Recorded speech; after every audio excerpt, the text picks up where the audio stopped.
ഒരു മീൻകറിയുടെ റെസിപ്പിയാണ്. അതിന് വേണ്ടി ഒരു പാൻ വെച്ച് കൊടുക്കുക, കുറച്ച് കുരുമുളക്, കുറച്ച് കറിവേപ്പില, ഇത് രണ്ടും കൂടെ ഫ്ലെയിം കുറച്ച് വെച്ചൊന്ന് വറുത്തെടുക്കണം. അപ്പോൾ നമ്മൾ ഇന്ന് തയ്യാറാക്കുന്ന മീൻകറിയുടെ പേര് പുളിയും മുളകും എന്നാണ്.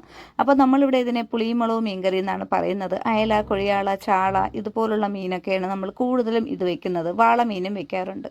ഇതിലോട്ട് ഇത് വറുത്തതിന് ശേഷം ദാണ്ടെ മല്ലിപ്പൊടി ചേർത്ത് കൊടുക്കുക.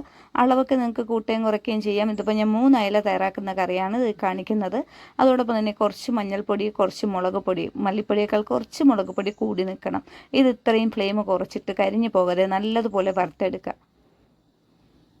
അപ്പോൾ ഇതിലോട്ട് നമ്മൾ തേങ്ങ 1, 2, 3 ടേബിൾ സ്പൂണിലപ്പുറം വരില്ല, അത്രയ്ക്കും തേങ്ങയെ ചേർക്കുള്ളൂ, കുറച്ചളവിൽ.